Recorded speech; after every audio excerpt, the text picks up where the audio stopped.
कह रहे हैं। आपको ये केस छोड़ देना चाहिए। यार मैं तो बोर हो गया। मुझे ये सब ठीक नहीं लग रहा है। ले तो गया, लेकिन तुम्हें बहुत मिस किया मैंने। मैं नहीं चाहती कि हमारी वजह से मलिक जरूरी तो थी, तो साथ गई भी नहीं थी। क्या सोच रही हो?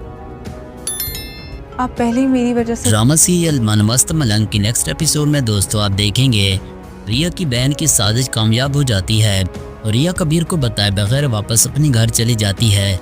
और जब कबीर की वालदा कबीर के कमरे में जाती है और कबीर से पूछती है कि रिया कहाँ है, ये सुनकर कबीर कहता है कि बाथरूम में देख लो। ये सुनकर कबीर की वालदा कहती है घर की मुलाजमा ने रिया को घर से बाहर जाते हुए देखा है और मैंने तुम्हें कहा था रिया बेवफा है और बेवफाई करेगी, और वैसा ही हुआ। इस पर कबीर को बहुत ज़्यादा गुस्सा आता है और कबीर रिया के घर जाता है। कहता है तुम बगैर बताए बगैर तुम यहाँ आ गई हो, जिस पर रिया कबीर की बहन अस्मा कहती है कि अब रिया तुम्हारे साथ नहीं जाएगी। ये सुनकर कबीर कहता है अब बताओ तुम क्या ना क्या चाहती हो, जिस पर रिया की बहन अस्मा कहती है रिया तुमसे तलाक लेना चाहती है और ये तलाक के कागजात हैं, इन पर दस्तखत कर दो और यहाँ से चले जाओ।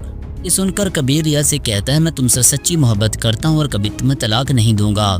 ये सुनकर रिया की बहन अस्मा कहती है जैसे तुम्हारी मर्जी, मगर अब हमारी मुलाकात अदालत में होगी और वहाँ तुम्हें जवाब देना होगा। दूसरी तरफ कबीर की वालदा बहुत परेशान होती है और कबीर से कहती है आज वलीमा है और मैं लोगों को क्या कहूँगी कि उसकी शादी के दूसरे दिन ही मेरी बहू घर से वापस फिर गई।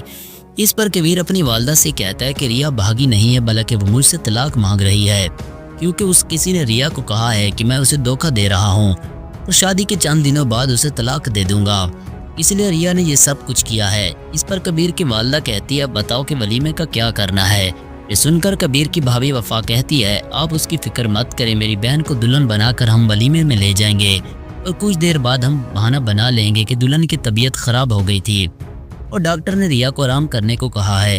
ये सुनकर कबीर की वालदा कहती है तुम पागल हो गई हो। ये सुनकर कबीर की भाभी कहती है तुम्हारे पास और कोई चारा है तो बताओ, अगर अपनी इज्जत बचानी है तो जैसे मैं कह रही हूँ वैसा ही करो। उसके बाद कबीर की भाभी वफा अपनी बहन मिना से कहती है यह ठीक मौका है, तुम कबीर के दिल में अपनी जगह बना लो।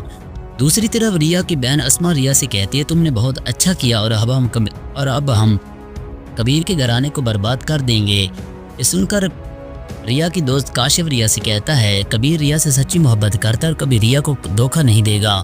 ये सुनकर रिया कहती है मुझे कबीर की भाभी वफा की बहन मिना ने खुद आकर बताया कि कबीर मुझसे बदला ले रहा है।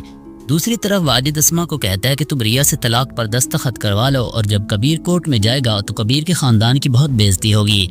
दूसरी तरफ रिया का भाई सिकंदर अपनी बहन अस्मा से कहता है ये तुम्हारी चाल थी या तुम्हें किसी ने करने को कहा, और ये ना हो कि रिया कबीर की मोहब्बत में आकर कोर्ट में जाकर कबीर के हक में बात कर दे। ये सुनकर अस्मा कहती है ऐसा कुछ नहीं होगा, कबीर की भाभी वफा की बहन हमारे घर आई थी और उसने रिया से कहा कि कबीर तुमसे बदला ले रहा है, और यही बात सुनकर रिया के दिल में नफरत पैदा हो गई है।